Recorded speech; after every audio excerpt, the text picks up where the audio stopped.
سلطنت عثمانیہ ختم، 1924 میں خلافت بھی ختم، نام کی خلافت، حقیقی خلافت نہیں تھی۔ پھر بھی جیسا کہ میں نے آپ کو بتایا بڑی طاقت تھی اس میں۔ خلیفہ اگر جہاد کا اعلان کر دیتا اس گئے گزرے دور میں بھی، تو جیسے کہ اس انگریز کمانڈنٹ نے کہا تھا کہ لاکھوں مسلمان نکل آئیں گے سروں سے کفن باندھ کر، اس میں کوئی شک نہیں۔ یہ تھا چوتھا دور، اور تھا نہیں ابھی ہے۔ یہاں سے اب ذرا بات شروع ہو رہی ہے، اچھی طرح سمجھ لیجئے۔ کہنے میں تو یہ آتا ہے اور تاریخ بھی یہ بتاتی ہے، حقائق بھی کچھ اس طرح کے ہیں کہ اس صدی کے آغاز میں تو اسلام اور مسلمان دونوں انتہائی زوال کو چلے گئے، اس کے بعد سے عروج شروع ہوا ہے کچھ۔ تقریباً 25 برس میں تمام عالم اسلام آزاد ہو گیا۔ سن 47 میں پاکستان بن گیا، مشرقی اور مغربی پاکستان 2 خطوں پر مشتمل۔ انڈونیشیا آزاد ہو رہا ہے، ملیشیا بن گیا ہے، ایک ایک کر کے عرب ممالک آزاد ہو رہے ہیں۔ تمام مسلمان ممالک تقریباً اکثریت والے جو آزاد ہو گئے۔ لیکن یہاں سے نوٹ کیجئے، دم لیا تھا نہ قیامت نے ہنوز، پھر تیرا وقت سفر یاد آیا۔ یہ جو کولونیلزم تھا جس کی بساط لپیٹی گئی ہے اس صدی کے وسط میں، یہ کرسچین کولونیلزم تھا۔ انگریز کون تھے؟ عیسائی۔ فرانسیسی کون تھے؟ ولندیزی کون تھے؟ ہسپانوی کون تھے؟ اطالوی کون تھے؟ یہ عیسائیوں کی کولونیل حکومتیں، نو آبادیاتی حکومتیں، وہ بساط ذرا طے ہوئی تھی کہ اسی وقت ورلڈ بینک قائم ہوا، کچھ عرصے بعد IMF قائم ہوا، اور اس سازش کا سارا سلسلہ شروع ہو گیا جو خلیج کی جنگ کے بعد عوام کے سامنے بھی علم نشرہ کر دی گئی۔ وہ سازش کیا ہے اسے سمجھ لیجئے۔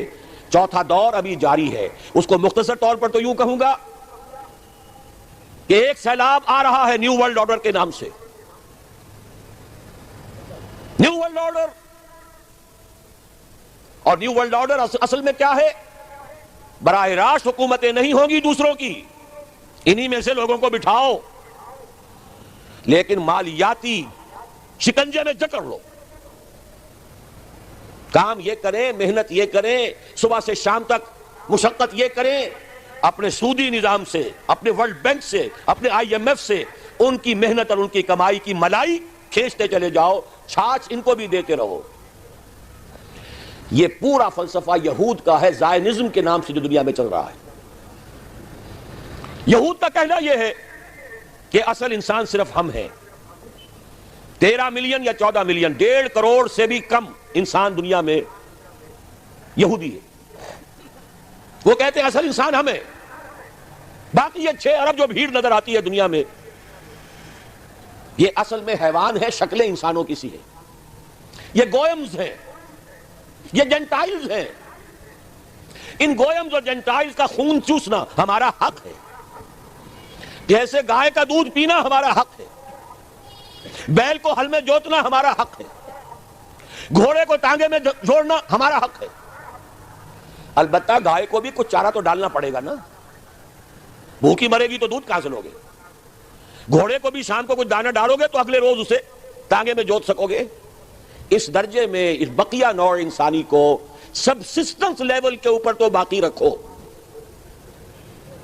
باقی ان کی محنت، ان کی کوشش، ان کی جدوجہد۔ گھوڑے پر اگر آپ نے جو بھی ٹانگے باندھ ہے، اس نے اگر 100 روپے شام تک کمائے ہیں تو 20-25 تو بہرحال گھوڑے پر بھی ڈالے گا، باقی اس کی کمائی ہے۔ سبسسٹنس لیول ان کو دو تاکہ یہ کل بھی کام کرنے کے قابل ہو، لیکن سارا سودی نظام کے ذریعے سے ان کا خون ہم کشید کرتے چلے جائیں۔ یہ نیا مالیاتی عالمی استعمار ہے۔ وہ استعمار اور تھا، وہ کولونیل رول۔ انگریز آ گیا، اب انگریز جب ہندوستانیوں کو نظر آتے تھے تو ہندوستانیوں کا خون جوش میں آتا تھا کہ نہیں؟ بغاوت کرتے تھے، مارتے تھے، پھر وہ ہندوستانیوں کو مارتے تھے۔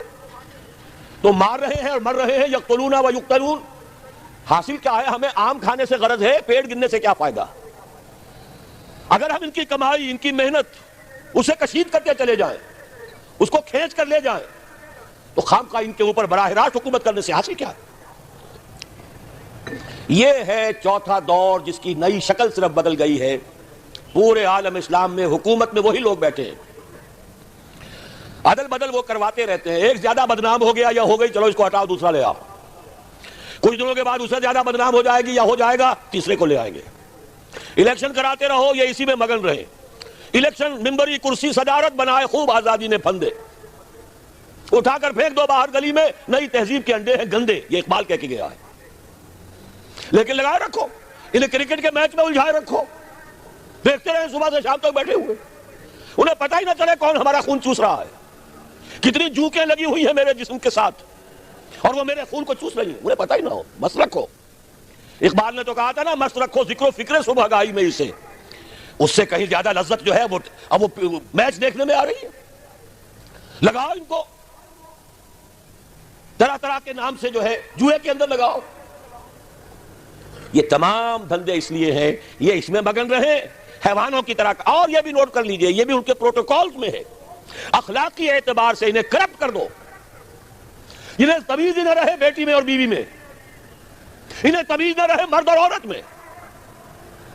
حیوان, بالکل حیوان, حیوان بنا دو. انسانیت کہیں رہ گئی تو کسی اور بغاوت کا اندیشہ ہے. عورت کو باہر نکالو گھر سے, اسے شمع محفل بناؤ, اسے ہتھیاروں, اسے اشتہاروں کا موضوع بناؤ. موٹر سائیکل کا اشتہار ہے تو عورت, چائے کا اشتہار ہے تو عورت. یہ سارے کھیل یوں ہی نہیں ہو رہے. Protocols of the elders of the Zion 1897 کے ان کا ذرا مشاہدہ کیجیے تو معلوم ہو جائے گا جو کچھ ہو رہا ہے وہ یہود کی وہ سازش.